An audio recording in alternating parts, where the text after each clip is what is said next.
Minas e Sicoob Credicopa apresentam.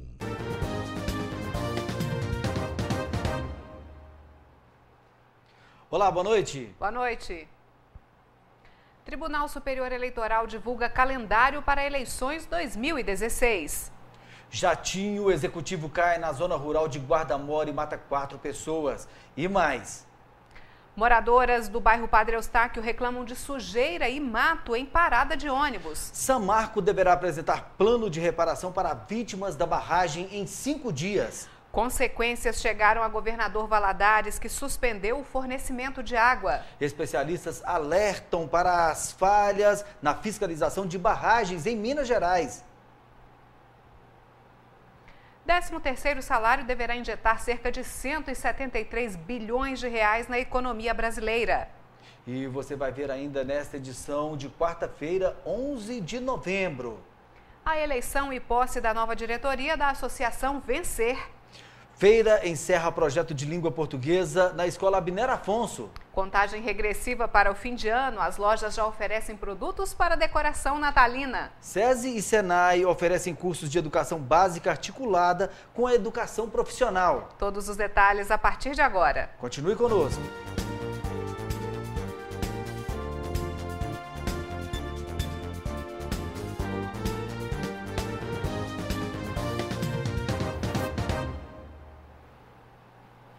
A Associação Vencer elegeu e empossou a nova diretoria da entidade, que cuida de crianças e adolescentes, nesta terça-feira. A intenção é dar sequência ao projeto de combate às drogas. Criada com o propósito de dar proteção a crianças e adolescentes, a Associação Vencer desenvolve um trabalho social e que atende atualmente a 420 estudantes de 9 escolas da cidade e outras 40 no núcleo de atendimento. Aqui, eles têm aulas de balé, artes marciais, música e atendimento psicológico, com foco na prevenção, como o projeto Cruzada Antidrogas, uma causa a favor da vida. Patos é uma cidade privilegiada, inclusive nesse aspecto, porque são poucos os municípios do Brasil que têm uma organização não governamental, a exemplo da Associação Vencer, que se preocupa com uma causa tão delicada que repercute tanto na sociedade como é o problema das drogas, que repercute na violência. Então nós aqui temos que dar motivação, condições para que essa entidade continue esse trabalho que já vem repercutindo positivamente na comunidade escolar, dentre as escolas que são assistidas pelo projeto. Nos últimos 3 anos, a Associação Vencer de Proteção e Assistência à Criança e ao Adolescente de Patos de Minas teve à frente a psicóloga Simone Guimarães, que agora deixa o cargo. A escolha da nova diretoria foi em chapa única, eleita para o triênio 2015-2018, além de 11 membros conselheiros e suplentes. A nova presidente da entidade é a educadora Eunice Maria Caixeta, que traz uma proposta de dar sequência ao bom trabalho da diretoria anterior. É um trabalho muito sério e eu só quero chamar, sabe? Eu quero continuar, quero que Deus me dê muita força para continuar, porque eu acho que cada vez mais o jovem tem mais sede dessa proteção, desse fazer alguma coisa por eles. E cada dia que passa fica pior, né? E se Deus quiser depender de mim, do meu amor, da minha vontade, eu tenho muita vontade de acertar. E com a ajuda de um monte de gente, né? A ex-presidente Simone Guimarães se despede do cargo, segundo ela, com um senso do dever cumprido. Ela e a nova presidente foram homenageadas com a apresentação artística feita pelo professor e parceiro da entidade, Rodrigo de Castro. Fé na vida, fé no homem, fé no que virá. Eu falo que a Associação Vencer veio coroar as minhas vitórias. Eu falo que Deus preparou na minha vida só vitórias. E é gratificante você acolher tantas crianças, que eu acho que foram, nesses 3 anos, umas 3 mil crianças, e que nós pudemos ajudar, pudemos encaminhar e oferecer a elas o que elas achavam que era impossível. E elas tiveram através da Associação Vencer. O trabalho aqui é um trabalho de prevenção, é um trabalho, acima de tudo, preventivo. O curativo vem depois, o repressivo vem posteriormente. Então, a Associação Vencer está querendo chegar na vida do jovem, da criança, do adolescente, antes das drogas. Então, é uma imunização, a exemplo de outros trabalhos que são feitos, como o PROERD, que é um trabalho bacana, muito bem sucedido da Polícia Militar. nós queremos que a Associação Vencer continue ampliando a sua rede para que essa imunidade seja uma imunidade coletiva e não apenas a um grupo determinado, né, de alunos que são assistidos, mas toda a comunidade escolar possa receber essa imunização de modo a impactar na criminalidade, né, na redução dos índices de criminalidade do nosso município. O Tribunal Superior Eleitoral aprovou nesta terça-feira o calendário das eleições municipais de 2016, quando serão eleitos prefeitos e vereadores em todo o país. As principais mudanças são motivadas por adaptação às regras recém-aprovadas pelo Congresso, que alteraram, por exemplo, o prazo para o início da campanha e a data limite para candidatos se filiarem às legendas pelas quais pretendem concorrer. O primeiro turno da disputa eleitoral está marcado para 2 de outubro, primeiro domingo do mês. O segundo turno, somente em cidades com mais de 200 mil eleitores, será 30 de outubro, último domingo do mês. Entre as novidades está a data para os candidatos se filiarem a partidos pelos quais pretendem concorrer. Nas eleições de 2014, eles tinham que se filiar com pelo menos 1 ano de antecedência. Agora poderão ingressar na legenda 6 meses antes, até o fim de março. A escolha dos candidatos através das convenções partidárias deverá ocorrer entre 20 de julho e 5 de agosto. Antes, ocorriam entre 10 e 30 de junho. No ano que vem, a campanha começará oficialmente em 16 de agosto, ao contrário das eleições de 2014, quando os candidatos podiam pedir votos somente a partir de 6 de julho. A propaganda no rádio e na TV começa a ser transmitida em 26 de agosto. Na última eleição, os programas começaram a ser exibidos em 19 de agosto. A Câmara Municipal de Patos de Minas entrega agora à noite o Diploma de Mérito Cultural Francisco Melgaço de Faria, Chiquito. A solenidade acontece no Teatro Municipal Leão de Formosa. É a primeira vez que a Câmara Municipal realiza a homenagem que leva o nome do seu Chiquito. Serão homenageados Alessandra Gomes Silva, Alino Dias, o Maestro Soninho, Consuelo Nepomuceno, Dirceu Silva, dupla Eric e Deilon, dupla Hélio e Júnior, os Vascadões, dupla Nilson e Denilson, Geraldo Martins dos Santos, o Zé Marreiro, trupe Retalhos e Remendos, José Ferreira da Silva, o Kim, José Vicente Pinto, Lucas Custódio Flor, Marialda Cury, Rodrigo Borges, Sebastião Vigário dos Santos, Vane Pimentel e William Santos Neves. A Câmara instituiu, né, uma homenagem ao senhor Francisco Melgaço de Faria, o senhor Chiquito, né, por tudo que ele fez para a cultura patense, não só como poeta, escritor, compositor, cantor, tocador de viola, enfim. O senhor Chiquito foi um artista completo, é um grande prazer, é uma honra para a Câmara agraciar hoje 17 pessoas que também contribuíram e contribuem para a cultura de Patos de Minas, para o desenvolvimento da cultura, com esse diploma, né, de mérito cultural Francisco Melgaço de Faria, o seu Chiquito. Eu aproveito a oportunidade e convido a todas as pessoas a participarem hoje no Teatro Municipal Leão de Formosa a partir das 19h30 e informo também que, além da entrega do diploma, nós teremos uma apresentação dos filhos do seu Chiquito, que também muitos deles são artistas. A homenagem será realizada hoje à noite. Com o intuito de resolver um antigo problema de poluição sonora que perturba o sossego da população de Patos de Minas, o Conselho de Segurança Pública promoverá um encontro para tratar do assunto na próxima sexta-feira, às 9 horas, no plenário da Câmara Municipal. Foram convidados os representantes dos poderes Executivo, Legislativo e Judiciário, além do Ministério Público e das Polícias Militar e Civil. A reunião pode finalmente representar, entre outras medidas punitivas, a volta da Patrulha do Sossego. No próximo bloco do NTV News. Feira encerra projeto de língua portuguesa na Escola Abner Afonso. E você vai ver ainda a reclamação de moradoras do bairro Padre Eustáquio sobre o descaso com uma parada de ônibus coletivo.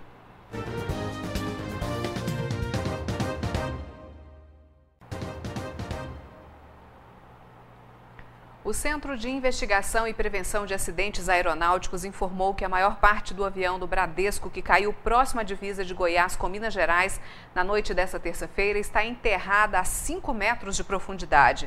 Desde o início da manhã desta quarta-feira, investigadores trabalham no local do acidente, que matou 2 executivos do banco, piloto e copiloto.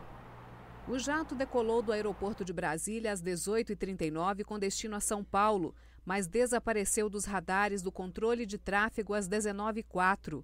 O avião caiu em uma fazenda que fica entre o distrito de Santo Antônio do Rio Verde, município de Catalão, no sudoeste de Goiás, e a cidade de Guardamor, em Minas Gerais. O acidente causou a morte do vice-presidente do banco e presidente da Bradesco Seguros, Marco Antônio Rossi, do presidente do Bradesco Vida e Previdência, Lúcio Flávio de Oliveira, do piloto Ivan Morenila Valim e do copiloto Francisco Henrique Toffoli Pinto. O governo publicou no Diário Oficial da União desta quarta-feira a medida provisória que endurece as penalidades aos caminhoneiros que mantiverem os bloqueios de rodovias no país. Entre as mudanças já em vigor está o aumento da multa para quem fizer os bloqueios, que passa de R$ 1.915 para R$ 5.746. Os organizadores de manifestações com bloqueio poderão ser multados em R$ 19.154. Nos 2 casos, a reincidência dobra o valor e as autuações têm de ser pagas no momento do licenciamento do veículo. Um grupo de moradoras do bairro Padre Eustáquio reclama de problemas em uma parada de ônibus que fica ao lado da Igreja Medalha Milagrosa. Não existe guarita de proteção e o mato toma conta do local. Em meio ao mato e aos entulhos, lá está a placa identificando o ponto de ônibus da rua São Miguel, no bairro Padre Eustáquio.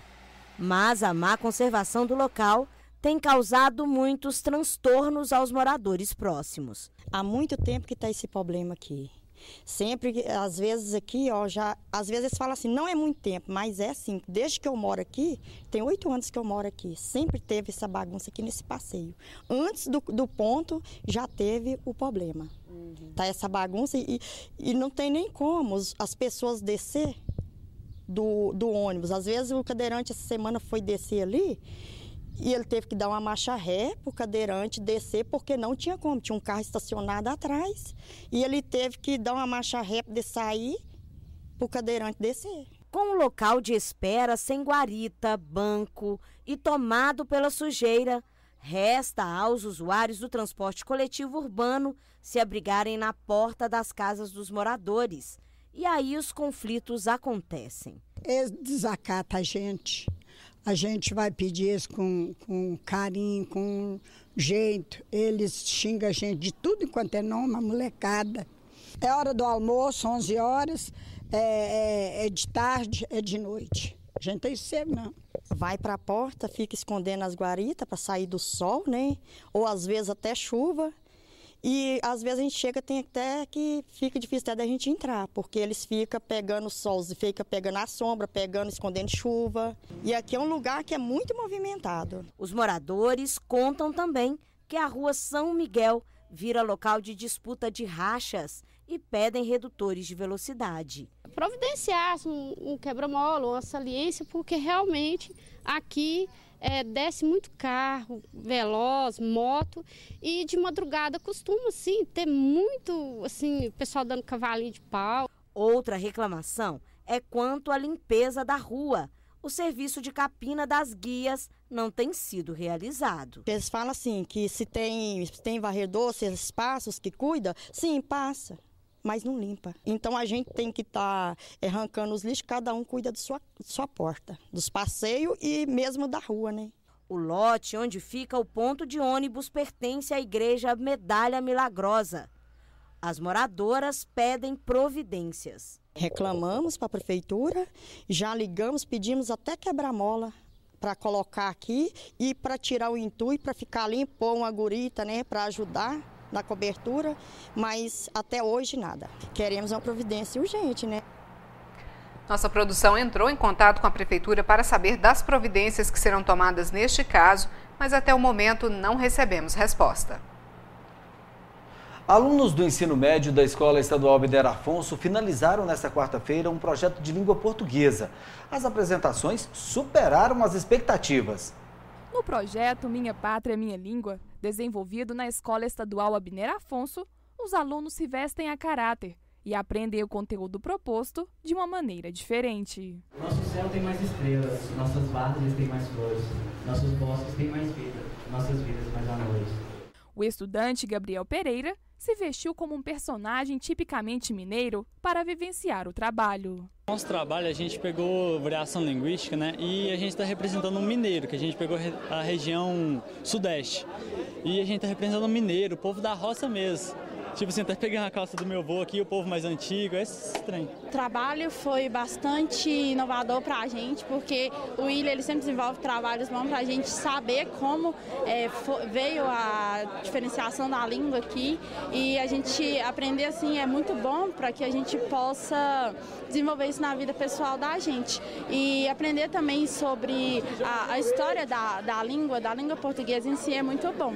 O projeto, que foi concluído nesta quarta-feira no auditório da escola, teve como objetivo resgatar a história da língua portuguesa e analisar a linguagem nos dias de hoje. E o nosso projeto ele surge da ideia de que todas as disciplinas devem ensinar a língua portuguesa. E nós vemos que a maioria dos alunos tem uma enorme dificuldade quanto ao uso da ortografia, quanto ao domínio da norma padrão da língua. Então, o nosso projeto, que ora se apresenta, ele tem esse foco, trabalhar a questão da nova ortografia da língua portuguesa e a questão também da norma culta da língua. Divididos em grupos, alguns estão abordando a questão da língua portuguesa no Brasil, desde o famoso choque cultural entre índios e os portugueses, né, os colonizadores, e, consequentemente, o início, então, da formação da língua brasileira. A gente poderia dizer língua brasileira porque o brasileiro tem um modo peculiar, né, de falar desde o início da nossa história. Segundo o professor responsável pelo estudo, os alunos mergulharam de cabeça no trabalho proposto. A dedicação chamou a atenção e servirá como inspiração para estudantes mais novos, que poderão desenvolver projetos semelhantes nos próximos anos. Eu sou professor aqui na Escola Mineiro Afonso já há 6 anos, acredito muito na pedagogia de projetos, então em todo o período que trabalho aqui, eu sempre tenho desenvolvido com os alunos esse tipo de atividade, até mesmo porque eu acredito que hoje o processo de ensino-aprendizado, ele precisa dessa interação em que o aluno, ele rompe com a ideia fixa de que a aula é apenas com quadro, com giz e dentro da sala de aula, e assim sendo, ele torna-se o verdadeiro protagonista do processo de ensino-aprendizado. Acompanhamos e apoiamos todos os tipos de projeto, inclusive eles fazem parte do PPP, que é o Projeto Político Pedagógico da Escola, que é a alma da escola, onde direciona todos os seus trabalhos pedagógicos. Então, esse tipo de projeto, como você bem já elaborou na pergunta, eles nos direcionam a atividades dentro da própria aula, com depois apresentações que reúnem poesias, cantos, músicas, paródias, e como você bem disse, os alunos se sentem desafiados ao prestigiar uma turma no próximo ano também estarem desenvolvendo aquele tema. Então a escola apoia, a escola direciona, nós não medimos esforço enquanto direção, enquanto supervisão em acompanhar esses projetos, porque nós sabemos que eles possuem uma riqueza, né? Uma riqueza cultural, uma riqueza didática e também uma riqueza artística. Nós já tivemos revelados inúmeros talentos em projetos nossos, direcionados pelos professores dentro de cada área de ensino. A caminhada Passos que Salvam será realizada no próximo dia 22 de novembro em Patos de Minas. O projeto é um evento que acontece simultaneamente em diversas cidades do Brasil e tem como finalidade conscientizar as famílias sobre a importância do diagnóstico precoce do câncer. O kit da caminhada, contendo camiseta, squeeze, boné e um cadarço, está sendo vendido por R$ 30, que serão destinados ao tratamento de pacientes com câncer infanto-juvenil do Hospital do Câncer de Barretos. Os pontos de venda dos kits são Açaí Patos, Restaurante Manjericão e Faces Cabeleireiros. A seguir no NTV News, você confere a previsão do tempo para esta quinta-feira da região. Especialistas alertam sobre as falhas na fiscalização de barragens em Minas Gerais. E você vai ver ainda que o Ministério Público recomenda que Samarco apresente plano de reparação para vítimas da barragem em 5 dias.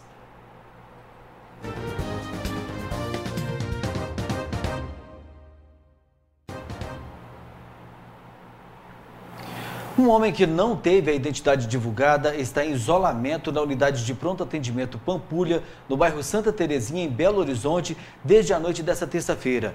De acordo com a assessoria da Secretaria Municipal de Saúde, o paciente apresenta sintomas que apontam suspeita de doença transmissível. O vírus do ebola ainda não foi descartado. Foram feitos vários exames.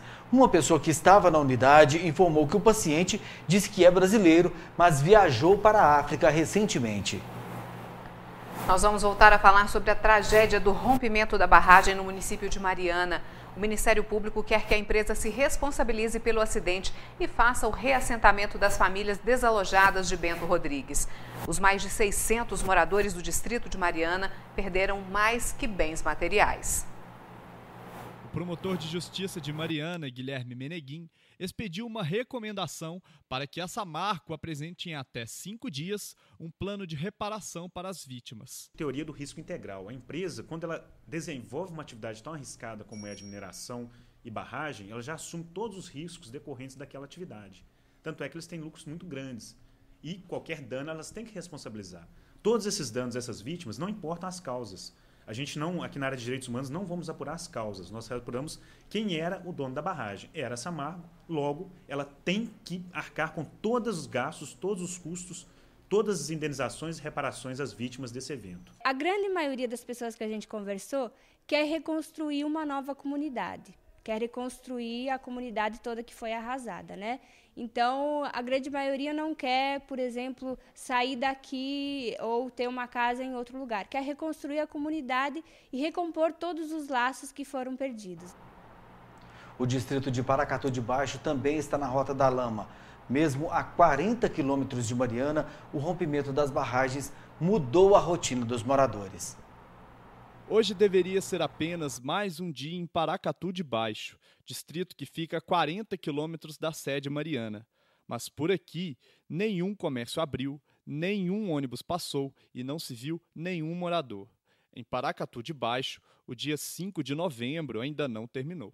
Nós mal chegamos em Paracatu de Baixo e já tivemos que deixar o carro aqui. A partir daquele ponto, está tudo completamente tomado de lama. E chegando lá, é só por meio de máquina ou a pé. Caminhando pelo meio da lama, dá para ver que pouca coisa restou. Apenas algumas casas mais afastadas não foram atingidas. Seu Cícero mora por perto e veio ajudar. Aquele maladar que a água vermelha, meu Deus do céu, é doído, é doído. Desse ponto onde nós estamos, é possível ter uma dimensão da altura que a lama chegou. Por exemplo, naquela casa ali, a lama ultrapassou completamente e chegou até o telhado. Como os moradores foram avisados com antecedência, eles puderam sair antes que a lama chegasse. Alguns voltaram ao local para tentar recuperar alguns pertences, mas a maioria está abrigada em Mariana. Restaram os animais. Alguns precisaram ser resgatados pelos bombeiros que vieram de Conselheiro Lafayette ajudar nas buscas e salvamentos. Mas os animais a gente está vendo, o que puder fazer a gente está fazendo. O trabalho está sendo bem difícil, porque a lama são áreas de risco de afundar. Entendeu? E a gente não conhece áreas com buracos, acessos difíceis de chegar, mas vamos fazer o que puder. Os vários cachorros do distrito são um reflexo do que se tornou Paracatu de Baixo depois da tragédia. Quietos, silenciosos, sujos, atônitos, tentando entender o que aconteceu no dia 5 de novembro. O governador Valadares também sofre as consequências do acidente. O fornecimento de água foi suspenso. A prefeita Elisa Costa decretou estado de calamidade pública em função do desabastecimento de água em Governador Valadares. Foi elaborado um plano de emergência enviado aos governos estadual e federal e à empresa Samarco, responsável pela tragédia ambiental de Mariana. O plano contém ações emergenciais imediatas que tentam minimizar os impactos da falta de água. Os rejeitos e a lama começaram a chegar pela calha do Rio Doce em Governador Valadares na segunda-feira. O Serviço de Água alerta que não há como prever quando poderá restabelecer o abastecimento, já que nenhum tratamento é eficaz enquanto a lama não se diluir e não há previsão de quanto ainda existe de lama para passar. O governo de Minas Gerais está pedindo à população da região de Mariana que não retorne às áreas próximas do rompimento das barragens Fundão e Santarém até que todos os procedimentos de segurança estejam concluídos. A solicitação foi feita em nota e em alerta realizado sobre abalos sísmicos identificados em áreas do município. As operações de busca e resgate do Corpo de Bombeiros prosseguirão. Tempo e temperatura. Oferecimento. Sua idade e seu desconto. Aqui na New Color, suas armações têm desconto de acordo com a sua idade. Quinta-feira de nebulosidade variável com pequena chance de chuva. Cadê a outra em Patos de matéria? Minas. O índice ultravioleta registra 13 e é considerado extremo. A temperatura amanhã varia entre 20 e 33 graus. Máxima de 31 graus em Matutina, 32 em Lagoa Formosa, Guimarães e Varjão de Minas. Em Lagoa Grande, os termômetros ficam entre 23 e 35 graus.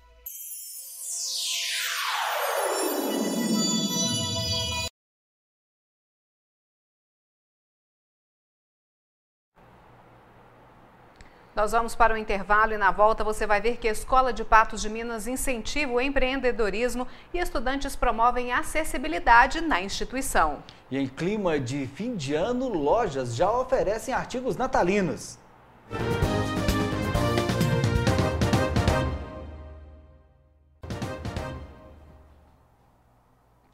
Acidentes com barragens de mineradoras se repetem há anos em Minas.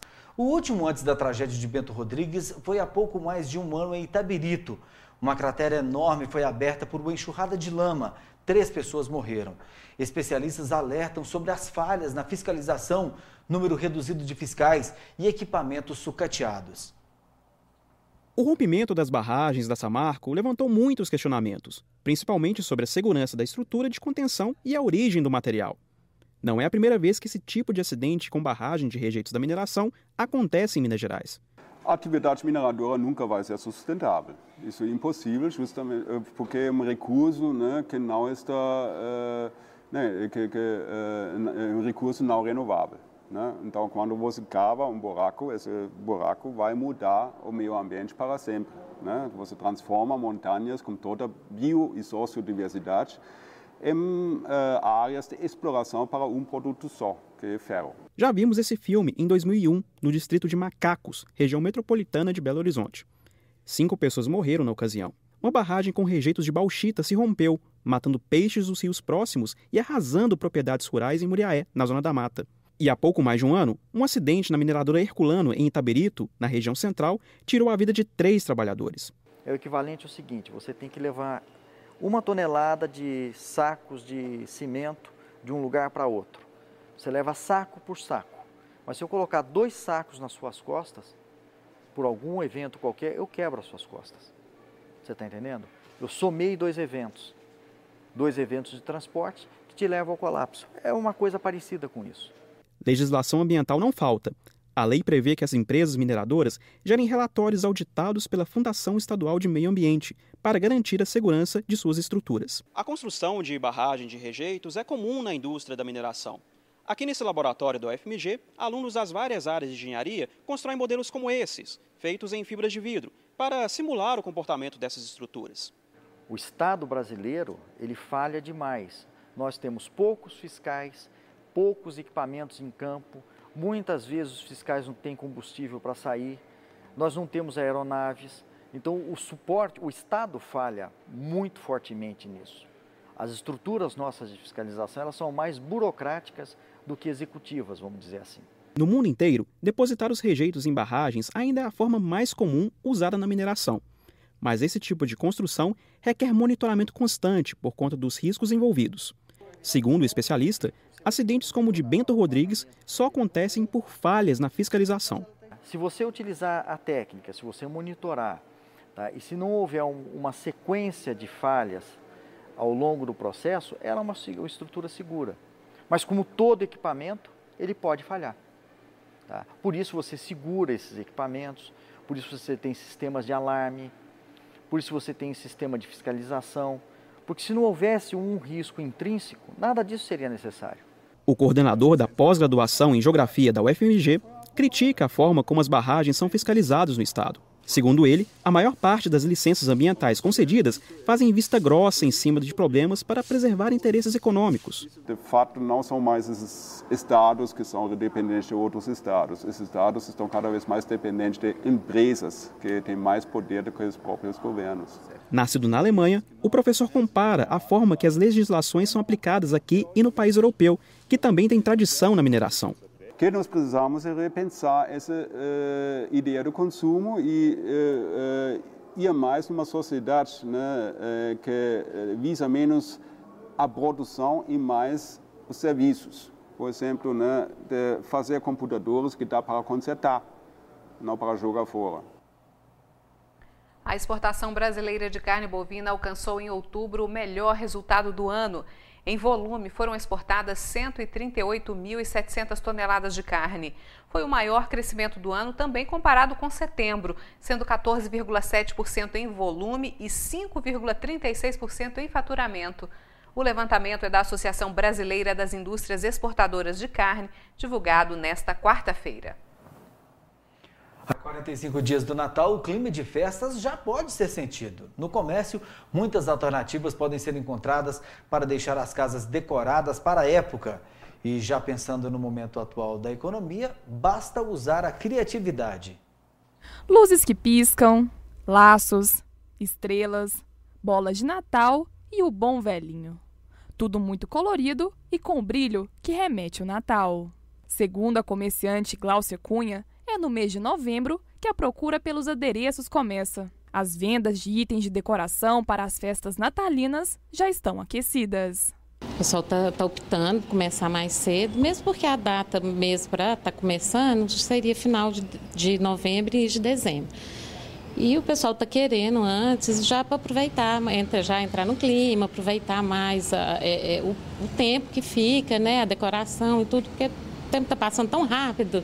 Então, o pessoal já está procurando. Desde que a gente começou a colocar as coisas, o pessoal já começou a procurar, já está tendo uma saída boa. E nas prateleiras, opções e cores disponíveis para todos os gostos, desde enfeites com toques artesanais a luzes de LED e bolas coloridas. Tudo muito brilho, muito alegre. Então a gente vende muito Papai Noel por causa das crianças, as crianças vêm muito, então pai e mãe não tem jeito, acaba que não abre mão do Papai Noel. A árvore que é tradicional e todo ano, mesmo por mais que todo mundo tenha já alguma coisa guardada, todo ano alguém quer pôr uma coisinha diferente, quer mudar uma coisinha e tudo. Então a árvore é uma tradição. E a tendência também agora na parte de ceia, das coisas, de utensílios mesmos, né? Para mesa, xícaras, bandejas, arranjos de mesa, né? Para montar uma ceia bacana, uma mesa bacana para a ceia. Por exemplo, é o importante, é o mais importante do Natal, né? Que é a simbologia do Natal, que é Jesus, o nascimento de Jesus. Então, eu acho que tem que ser o primeiro a entrar. É o presépio, o menino Jesus, para a gente não esquecer o lado, não só o lado de presentear, mas a questão do nascimento de Jesus, né? Que é o que a gente não pode abrir mão e esquecer. E a boa notícia é que é possível decorar a casa ou o comércio sem sentir o peso no bolso. Basta usar a criatividade. A Gláucia é especialista no assunto quando se fala em decoração. Então, qual que é a dica para quem quer montar uma árvore bonita, né? Sem cair, sem ficar no erro? Jéssica, uma coisa que não pode faltar, as luzes, né? A luz é a primeira coisa que vem numa árvore que você precisa colocar para ficar bacana. Agora, o laço, ele complementa bastante, né? Você pode ver aqui que o laço dá uma complementação bastante, assim, ele enche a árvore, ele dá uma... Essa aqui nós usamos anjo, bola, então você vê que você pode misturar coisas que não fica feio. Então, você pode aproveitar um pouco de tudo que você tem, porque normalmente todo mundo tem alguma coisa. E para mudar, você pode estar mudando um laço, a bola não tem como não aproveitar, aproveita mesmo. E está investindo em alguma coisa diferente, um anjo, um Papai Noel.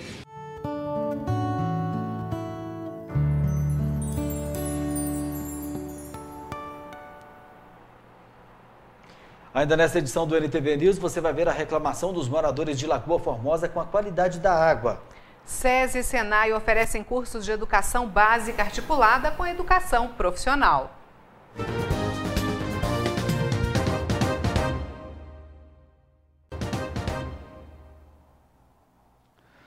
Nos últimos dias, os moradores de Lagoa Formosa receberam água suja em suas casas. O problema ocorreu em quase toda a cidade. O SAAI reconheceu a deficiência no serviço, mas informou que a situação já está normalizada. Os moradores de Lagoa Formosa não estão nem um pouco satisfeitos com a qualidade da água que chega às suas casas. Que pagar tem que pagar, todo mês tem que pagar, se não pagar, corta. Então, como diz outro, se está pagando tem que ter uma coisa boa, né? Para pagar tem que ser um trem que presta, né? Para pagar tem que ser uma coisa boa, né? Nós vamos pagar, pagar para ter água suja que não dá nem para lavar roupa, como é que vai fazer? Sobre isso aí, eles têm que dar uma providência, né? Tem que dar uma providência, como diz o outro.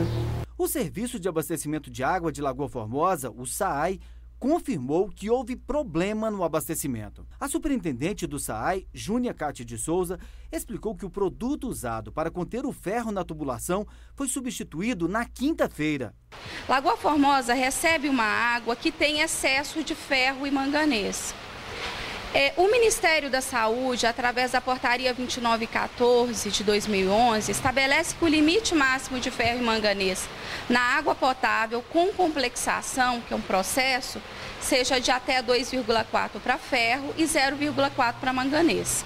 Então a gente utiliza um produto para fazer essa complexação, é um termo químico, que é como se fosse encapsular os íons de ferro e manganês para que a água tenha essa aparência cristalina. E este produto, mesmo estando dentro da validade, com as características físicas normais, deixou de fazer efeito. Segundo o SAAI, hoje o abastecimento de água na cidade já está totalmente normalizado. Nós lavamos o reservatório e substituímos o produto. E esse produto agora está funcionando? Está funcionando. Júnia explicou ainda que, apesar da cor mais escura da água que chegou às residências, não há risco para a saúde. Ferro e manganês são parâmetros organolépticos, é o que a portaria vem trazer. O que é isso? Deixa eu explicar. São substâncias que conferem cor na água e essa sujidade. Então, mas causa problema para a saúde ou não? Não é um parâmetro sanitário de risco de saúde pública. Então as pessoas podem ficar tranquilas, elas não vão ter problema? Não vão ter problema, tá? É ferro. Tá? Então, ele não vai trazer risco de saúde pública para as pessoas. A orientação do Serviço de Abastecimento de Água é para que os moradores lavem as caixas d'água. O ideal é que o dono, o proprietário da casa, lave essa caixa, para que já receba essa água, porque essa água já está correndo. Já está sendo distribuída. Até dezembro deste ano, o pagamento do 13º salário deverá injetar cerca de 173 bilhões de reais na economia brasileira, segundo estimativas do Departamento Intersindical de Estatísticas e Estudos Socioeconômicos, divulgadas nesta quarta-feira. O valor previsto para este ano indica um crescimento de 9,9% frente ao ano passado.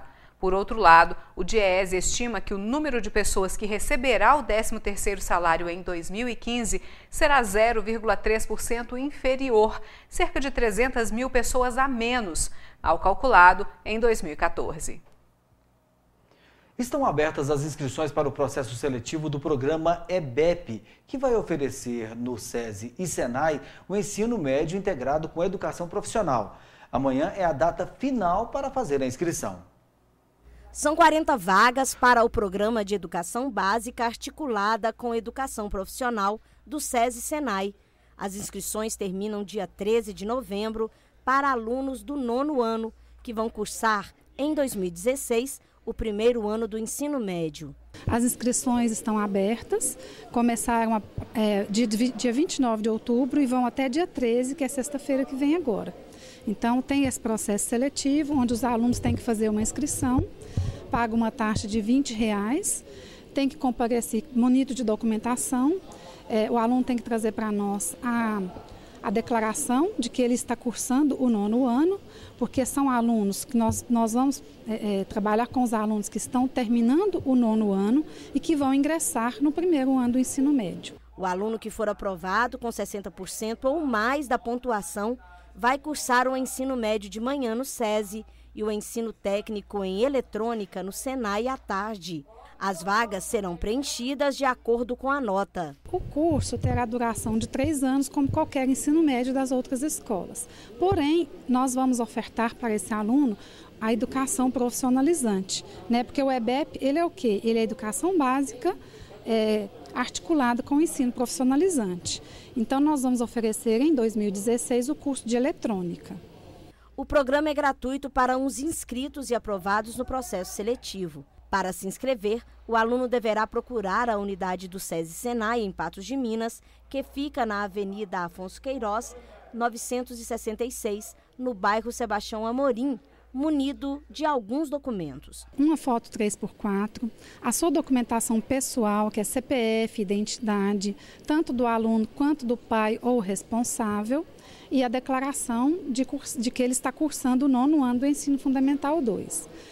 Se o aluno for dependente de industriário, se o pai ou a mãe trabalha na indústria, ele traz para nós a carteira de trabalho desse responsável, porque o aluno que é dependente de industriário, ele tem, assim, digamos que uma porcentagem das vagas garantidas para ele.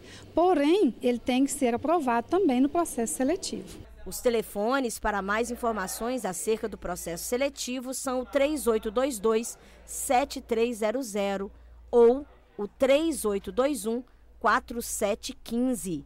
As provas acontecem dia 21 de novembro. Além dessa modalidade integrada, o SESI Senai oferece cursos técnicos em eletroeletrônica e mecânica para interessados a partir de 16 anos. Mas que tenham concluído o ensino médio. Nós temos vagas abertas para os cursos técnicos em eletrotécnica e em mecânica. Os interessados em se inscrever, eles deverão ir ao site www.senaimg.com.br, fazer a sua pré-inscrição e depois confirmar a sua inscrição na secretaria da escola. E para quem busca o mercado de trabalho, há muitas oportunidades. A gente tem sempre recebido demandas, né, de profissionais, empresas que procuram profissionais no Senai. Ou seja, então para o bom profissional da área técnica, não está faltando emprego não, e a remuneração é bem interessante. E o NTV News termina aqui. Mais informações você confere no site patosja.com.br e amanhã a partir das 11h30 no 30 Minutos. Boa noite e até lá. O NTV News volta em nova edição às 19 horas. Uma boa noite e até lá. Governo de Minas e Sicoob Credicopa apresentaram Governo presente e atento por uma Minas Gerais mais justa e integrada. Minas Gerais, governo de todos. Sicoob Credicopa, mais que um banco, a nossa cooperativa.